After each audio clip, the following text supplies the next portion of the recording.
और भाई जी, मैंने अभी कुछ देर पहले शायद आपको एक बात बताई और वो बात ये थी कि आइल्स में जो नंबर ऑफ क्वेश्चंस होते हैं उनका एक सीक्वेंस बना होता है। हम जो भी टेस्ट को डील कर रहे हैं इसमें हमारे पास चार सेट्स हैं क्वेश्चंस के। क्या हो गया भाई? तो ऐसे ही ले लेते हैं। चार सेट्स है क्वेश्चंस के हमारे पास। ये एमसीक्यूज हैं, filling the blanks, summary and then yes no. ये इस पैसेज के लास्ट क्वेश्चंस के बाद दूसरा पैसेज स्टार्ट हो रहा है। तो there is a high probability कि ये पैसेज के एंड वाले पोर्शन में आंसर होगा। गुड। अगर आप वैसे सीक्वेंस में आ रहे हैं तो आपको वैसे ही पता लग जाएगा। अगर आप इसको फर्स्ट पोर्शन में करते हैं कि यार मैंने सबसे पहले ये करने हैं, तो आपका पहला स्टेप वो ये कि तीनों क्वेश्चंस की कीवर्ड मार्क कर लें। और कीवर्ड हमने मार्क करने भी सीखे थे कि कीवर्ड आपने पूरी पूरी स्टेटमेंट लेनी। मैं एक स्टेटमेंट आपके साथ करूंगा। यहाँ पे लिखा है जी, power companies have given Dells enough money. ये एक कीवर्ड है, एक सेंस बन रही है क्या करने के लिए? To develop ledger. ठीक है। अगर तो आपके एक स्टेटमेंट के अंदर कोई प्रोमिनेंट प्रॉपर नाउन है, जैसे डेल्स है, किसी कंपनी का नाम है, फिर तो ये एज इट इज लिखा होगा। इसकी लोकेशन पे जाना आसान है। आप इसकी लोकेशन पे जाएं और वहां से इसको सॉर्ट आउट कर सकते हैं। और हमने आखिरी पोर्शन ऑफ द टेस्ट देखना है, तो it becomes easy. Once you find one answer, बाकी आंसर्स उसको ऑटोमेटिकली फॉलो करेंगे। ठीक है। अब सिर्फ इस क्वेश्चन की हम टेक्निक सीख लेते हैं। किसी भी स्टेटमेंट को अगर आप यस कहते हैं या किसी भी स्टेटमेंट को आप नो कहते हैं, इनमें एक चीज यूनिफॉर्म होती है, and that uniform thing is this कि ये 100% मैच होनी चाहिए। ये बात समझनी बड़ी इंपॉर्टेंट है। आप यस कह दें किसी स्टेटमेंट को या आप नो कह दें, या ट्रू फॉल्स में भी ये टेक्निक है, तो स्टेटमेंट शुड मैच 100%।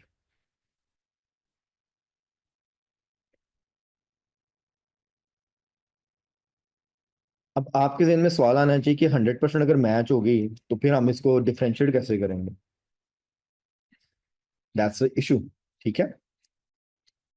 आज के लेक्चर के शुरू में हमने एक बात पे थोड़ा फोकस किया था और मैंने आपको कहा था कि यार जब भी कोई हम वर्ड देखते हैं तो हम उसके सिनोनिम्स पे भी बात करते हैं। सिनोनिम का मतलब होता है कि same meaning but a different word. और हम उसके एंटोनिम पे भी बात करते हैं। और एंटोनिम होता है वर्ड भी डिफरेंट होगा, मीनिंग भी उलट होगा। ट्रू और फॉल्स, यस और नो की गेम सिनोनिम और एंटोनिम पे टिकी हुई है।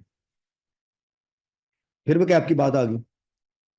अगर स्टेटमेंट 100% मैच हो गई है और आपके जो स्टेटमेंट के वर्ड्स हैं वो टेक्स्ट में इवन दो डिफरेंट वर्ड्स होंगे मगर वो सिनेमाइज्ड है और पैराफ्रेज्ड है, सेंस सेम है, तो आंसर इज ऑलवेज ट्रू या यस।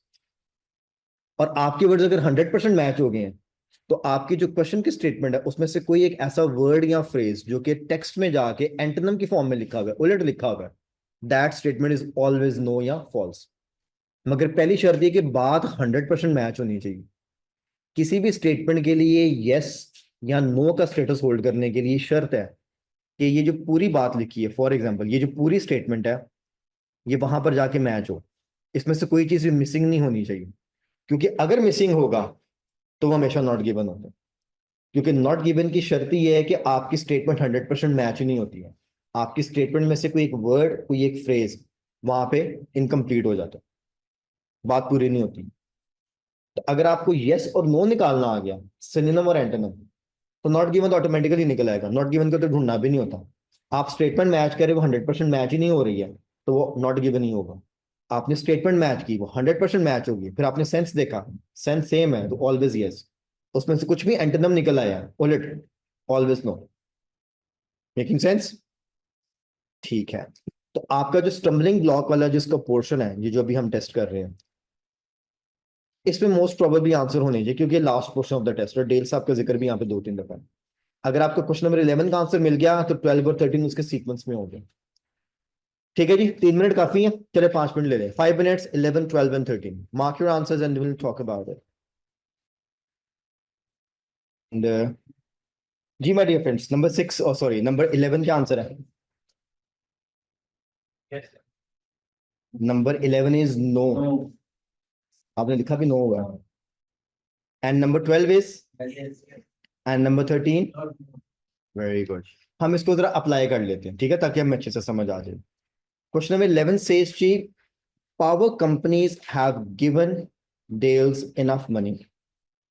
ठीक है, हैव गिवन का जो फ्रेज है ये ऑटोमेटिकली होता है कि ये प्रेजेंट परफेक्ट में आ रहा है, इसका मतलब है कि दे दिए। ठीक है, हो चुका हुआ है काम। To develop his ledger. ठीक है, इसलिए जो सेकेंडरी कीवर्ड होते हैं ना, सेंस क्रिएट करने में बड़ी हेल्प करते हैं। और हमने अभी इसमें से पढ़ लिया था कि पावर कंपनी सपोर्ट कर रही है ऑल दैट। सो हम इसको जाके मैच करते हैं कि क्या वाकई पावर कंपनीज ने मिस्टर डेल को पैसे दे दिए कि लेजर्स को डेवलप कर लें।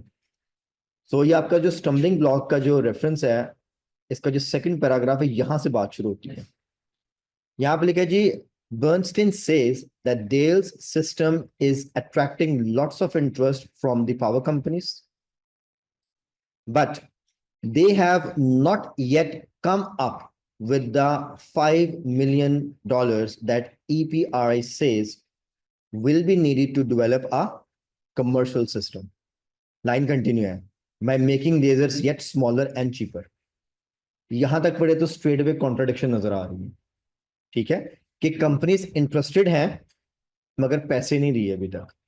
अगर आप डेल्स की बात को कंटिन्यू करा के इन्वर्टेड कोर्स देखें, आई can not say I have money yet but I am working on it says बर्नस्टीन्स।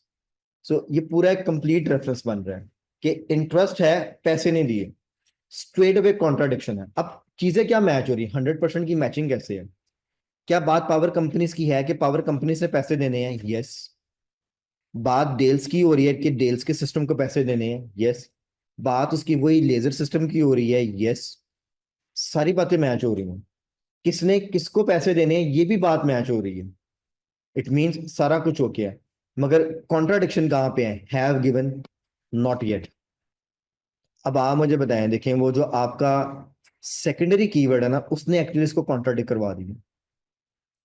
इस चीज ने कॉन्ट्राडिक्ट करवाया। अब अगर आप इसको प्राइमरी कीवर्ड बना के दूसरे को निकालते हैं तो सेंस बनानी कई बार मुश्किल हो जाती है। इसलिए ट्रिक इज दिस, कीवर्ड हमेशा पूरी स्टेटमेंट का बनाएं, क्योंकि सेंस स्टेटमेंट टू स्टेटमेंट चलती है, ना कि word to word. So we have a clear cut contradiction.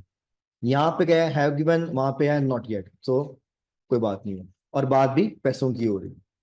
सो सारी चीजें मैच हुई। लेजर की डेवलपमेंट की बात है, इनफ की बात होगी, डेल्स की बात होगी, power companies. So that was the trick. 100% matching. One phrase antonym या रिवर्स में या कॉन्ट्राडिक्ट होनी चाहिए। और भाई जी क्वेश्चन नंबर 12 आपने कहा जी यस है, मैंने भी इसको एग्री किया। कीवर्ड मार्क करते हैं।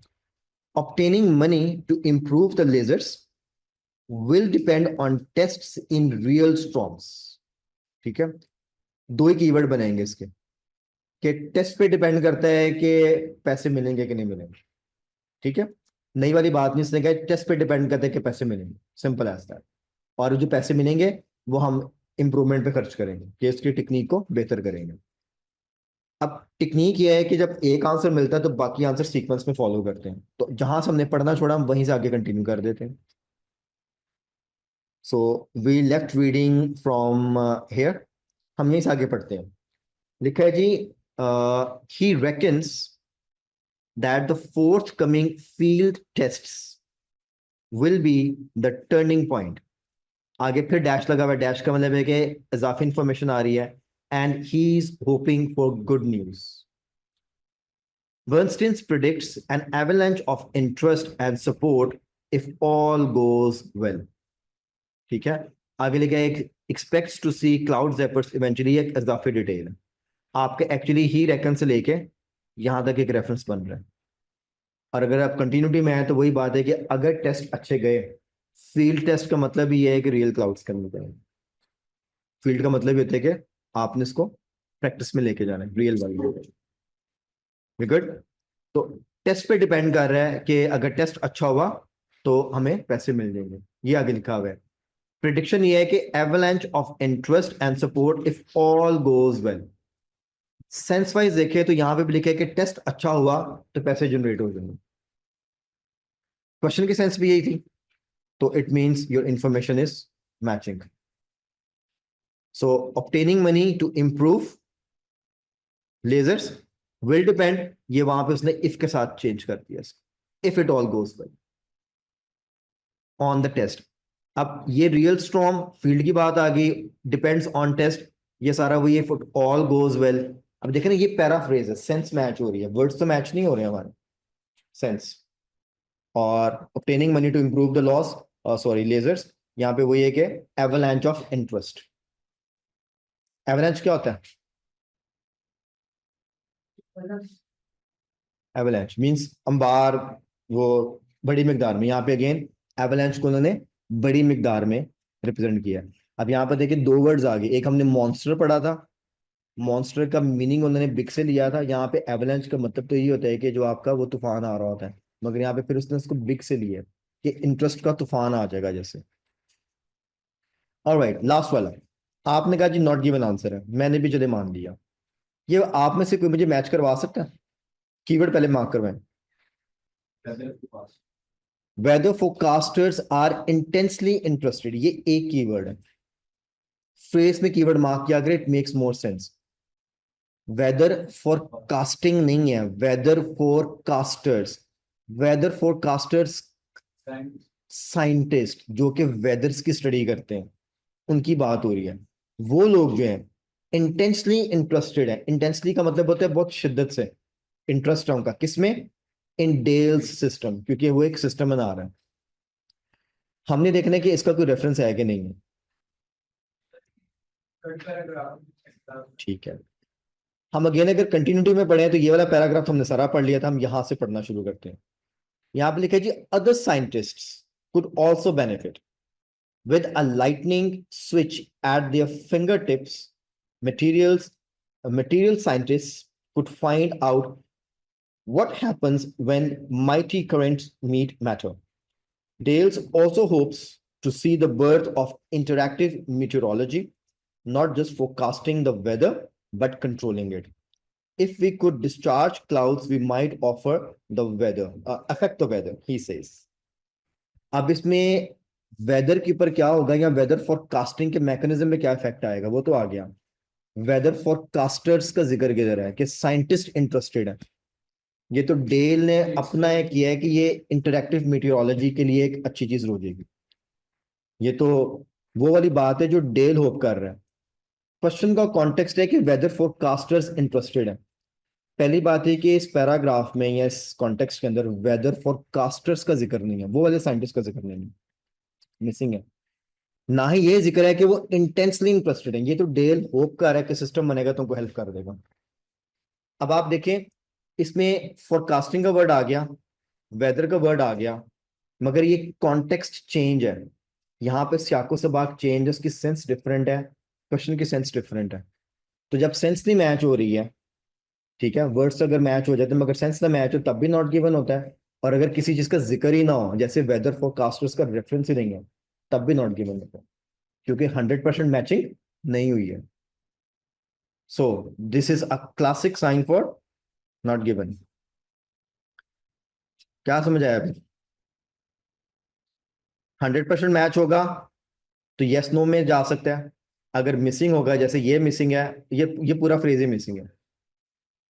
डेल के सिस्टम की बात हुई है कि डेल्स की एक प्रिडिक्शन है, मगर वेदर फोरकास्टर्स का इंटरेस्ट है इंटेंस वाला, इसको कोई रेफरेंस नहीं है। So missing information is always not given. हाँ जी, वी गुड सर। ये एग्जैक्टली, अगर आप वैसे पढ़ना चाहते हो तो पढ़ लें, मगर उसमें भी कोई सच रेफरेंस नहीं है। ठीक है, लेट्स सपोज अगर आपको लगता है कि यार शायद आगे आंसर हो, आप पढ़ लें।